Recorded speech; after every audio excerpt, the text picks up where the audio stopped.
Hello everybody.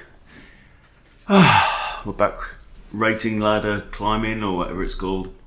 Doing another 15 plus 10. We're rated 1166. And see what happens. Okay, we're playing 4.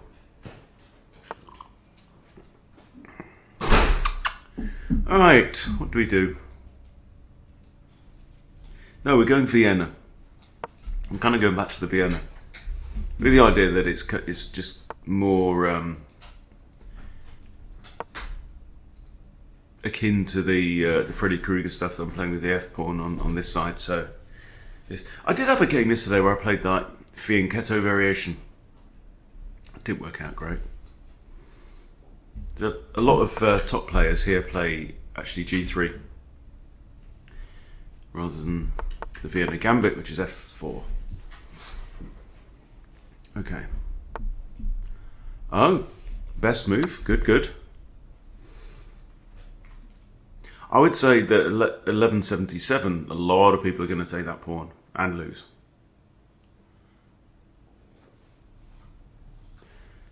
"25 seconds though.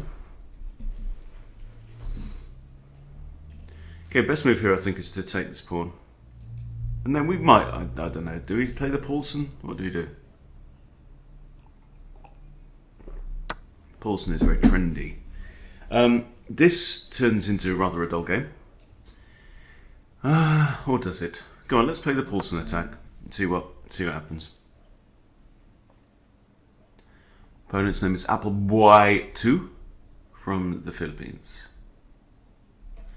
Okay, if knight takes, we recapture the B pawn. We're going to try and build a nice strong centre here, like this. My mouse has gone slower for some reason, which is maybe not a bad thing. So the move I play here is knight C6.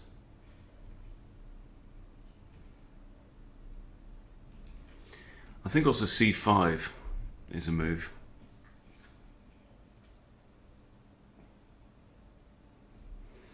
Which grabs quite a lot of control here.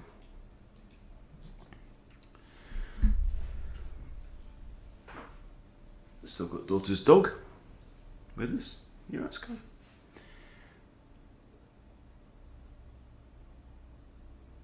Look, black is having a really good thing now. Hey.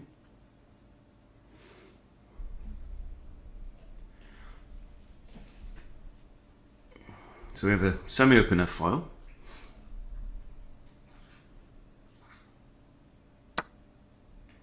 Okay, I'm going to recapture the pawn.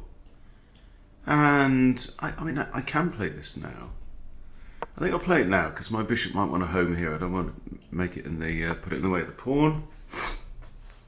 Okay, we have some development. This looks good. Then knight E2, yeah. I'm not worried about this knight. Can't go there. It really doesn't have any forward plans. I could have pinned it, but it's a bad knight, so why? Knight E2 castles. What's the idea? He wants to fianchetto this bishop in the face of a wall of pawns. Well, go right ahead, my son. I feel like this is a weakness. I feel like this is something that will play a part later in the game. This weakened. I mean, we'll see. See what happens. Bishop A3 prevents castles, unless he castles immediately.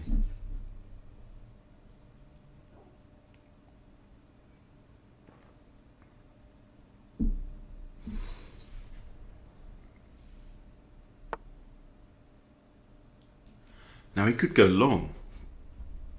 Do I want to play this? My bishop is in search of a home. If I put my bishop here, it prevents long castles.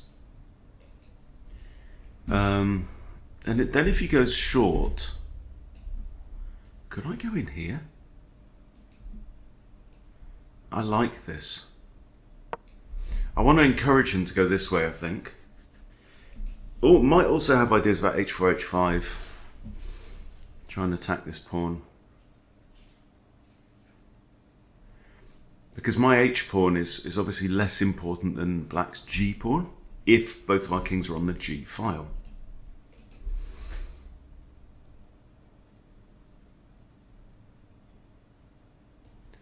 So let's say he castles, I go here. If bishop takes, queen takes, then I have no dark squared bishop. Ooh. Here, takes, takes. I'm hitting the rook with my queen, and he can't castle to pair the rooks. I don't like these moves for black. He's also cramped for space, isn't he? So this structure. His knight really doesn't have anything.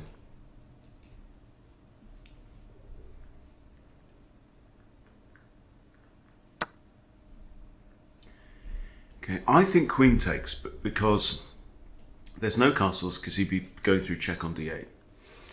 I'm hitting the rook.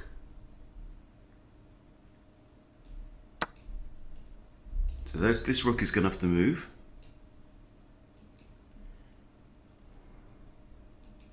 This pawn is now blocked.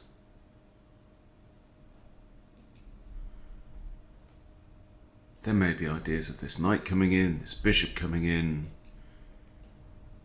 Bishop here pins the knight, not really relevant. Knight's going nowhere. Attack the B pawn.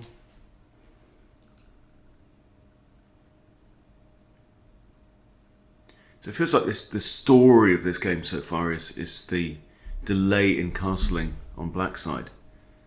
He's been pushing pawns, but has he pushed pawns for a reason? And then just suddenly look, like why? Why are these pawns the way they are?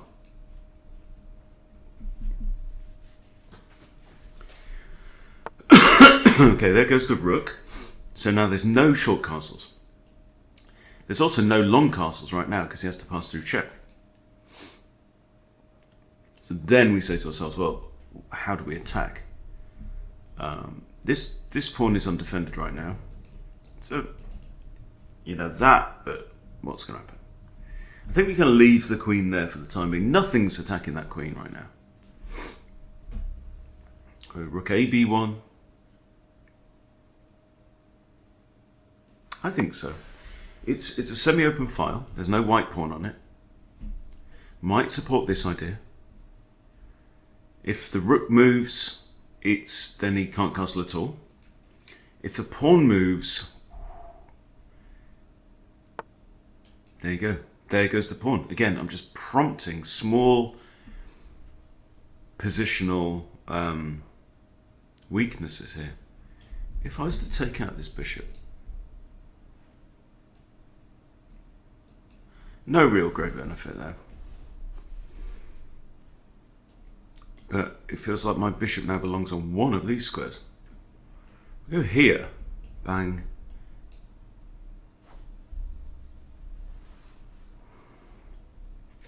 I don't know. There's got to be something in this. What do?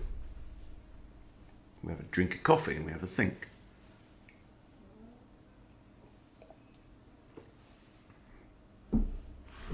I can't see any way of really exploiting the pin on this knight. If I pin the knight, which of course it's not pinned right now. Pawn breaks, it's really only c4, maybe a4, a5, but that's actually double guarded. So this, if they take, now who's not doing a good job? This horse. This.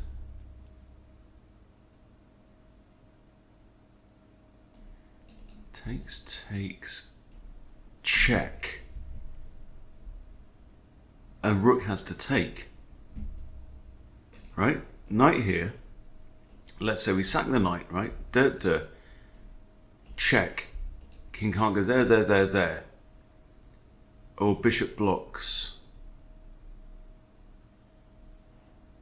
No, then I have three attackers. Because I've got bishop that's on g6 and I've got queen. Yeah, I think this works.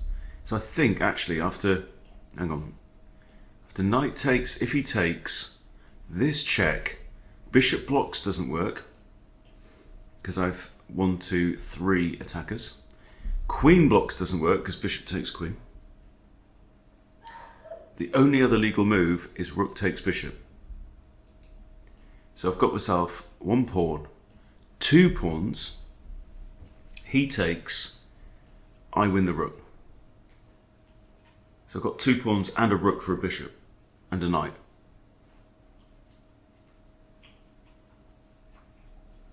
Which is not a massive deal, but the big difference is that his king's still in the middle of the board. So, yeah. Bishop and a knight are worth nominal 6. Huh.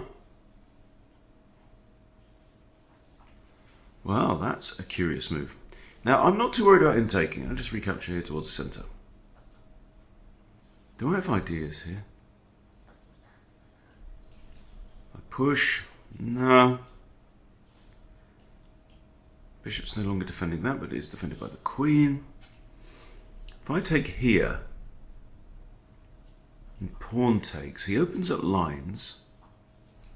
If I take here and queen takes,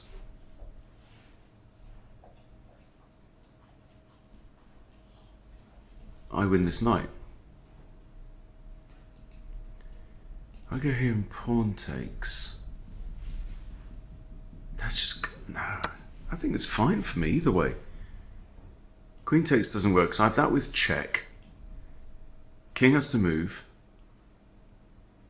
You have to take with the pawn, dude. Then this pawn actually hangs as well, but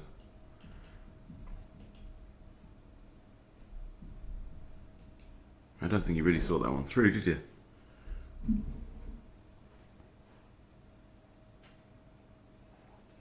You can see how first I kind of concluded that I didn't want to initiate the exchange, but then I calculated it through. I win a piece. I'm also threatening to move this knight with a discovery against the queen. And suddenly, opponent's position is in tatters. Utterly in tatters. He could actually resign at this point. I'm attacking this, he's in check. I'm attacking this, I'm attacking that twice. I'm threatening a discovery. It's all gone Pete Tong. Oh, by the way, also hitting a rook. So you can simply resign. No, you simply resign now. Okay, what do? Win the rook, win both rooks, or trade queens. If he moves, I get both rooks for free. If he blocks, might come back. I don't know. I could even just take this pawn with a queen.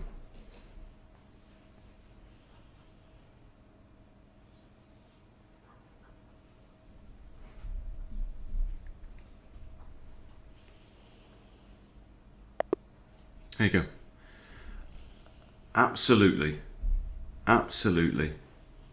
Okay, well let's so the first thing I want to do is I want to go through the game again. This is really, really strongly recommend you do this after a game. Why was the game won or lost? And what are these little, what's that 30 plus 50? I don't know what this is, some kind of competition. Anyway, so this is all normal. The Paulson attack. Okay, it's equal. We have takes. Okay, so bishop e6, it's all right, but it is a tall pawn. So anytime that you put your bishop into a pawn chain, then why is it tall pawn? Well, I mean, it's still acting like a bit bishopy this way, but in terms of this diagonal, it's got nothing because it's just staring at the pawns, right? So it's joined the pawn chain. So in terms, half of its potential has been taken away. Probably not the move I would have made. Okay, so I grab the center. Takes this square away from the bishop. Knight comes out. Anyway, just very, very bad position for that knight. You can see how the evals just drop right down. I don't know what was better here. I mean, is there another route for the knight out into the... I don't know. Or maybe the knight should just sit there until things change. But that move here goes from completely even, and it's just a normal developing move, knight c6. But because of this dark square pawn chain, I guess, controlling everything, the knight's just got nothing. Okay, so out comes my bishop. Computer says that's okay. And now this is the interesting thing. What is the point of that move? What is white threatening here? I'm not going to capture there because I lose my bishop. I don't get it. This move I don't understand. And the computer doesn't like it either. Are you going to fianchetto this bishop? But why? You know? It was an I don't know what to move, right? What's wrong with queen here, long castles? Then you've got your knight's in a defensive position, it doesn't have to go anywhere. You've lost your king's knight already. Okay, so now I develop 1.3 in white's favour, 1.2. Bring out the knight. I could maybe have considered this to put more pressure on f7. That might have been a better move.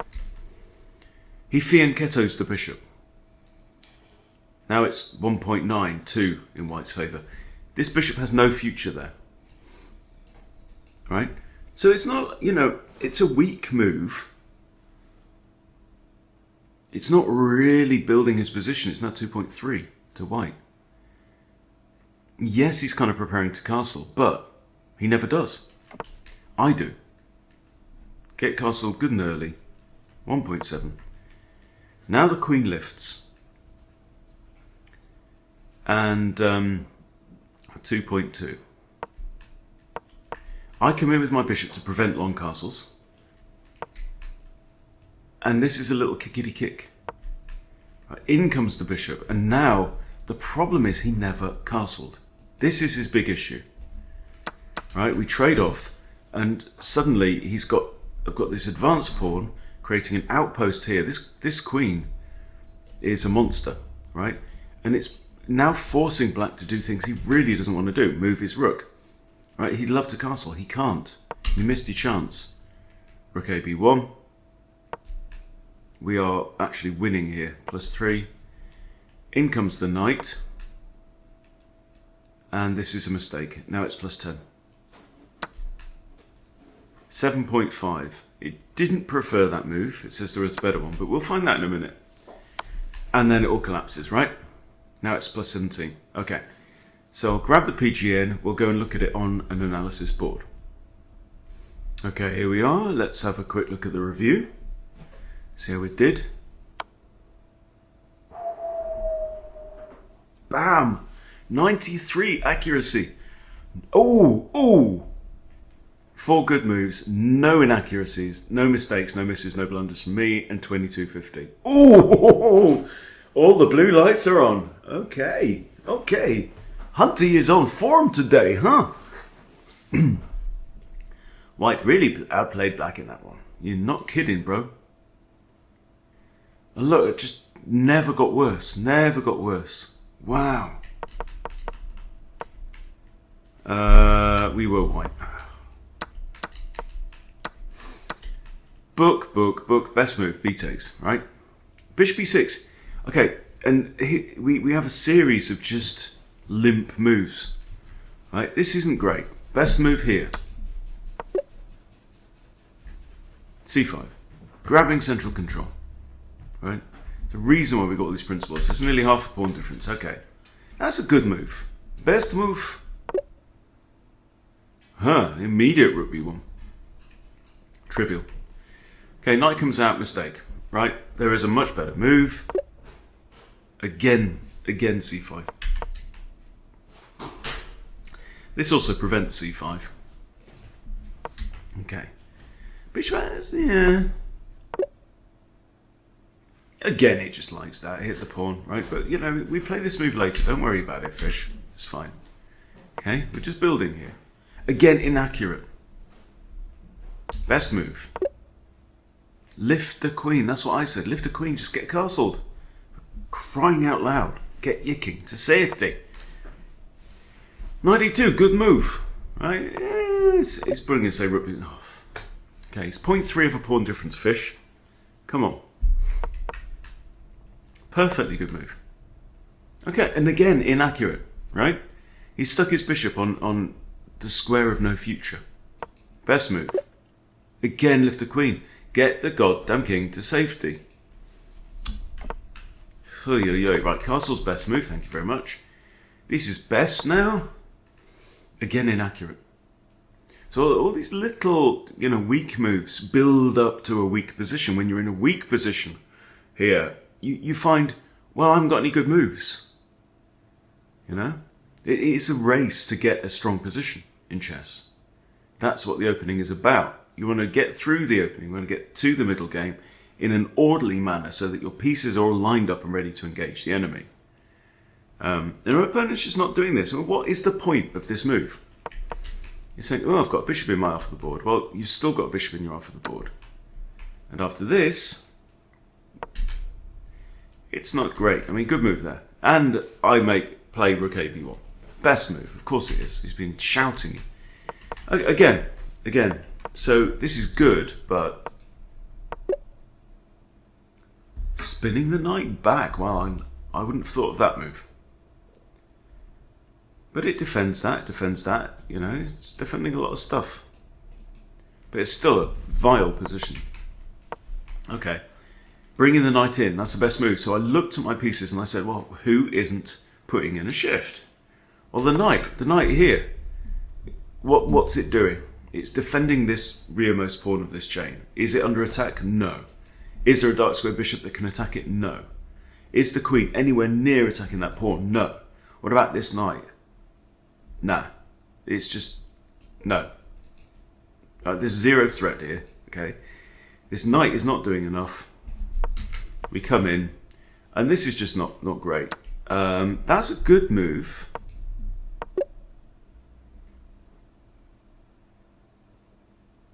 Okay, yeah, double attacking the knight.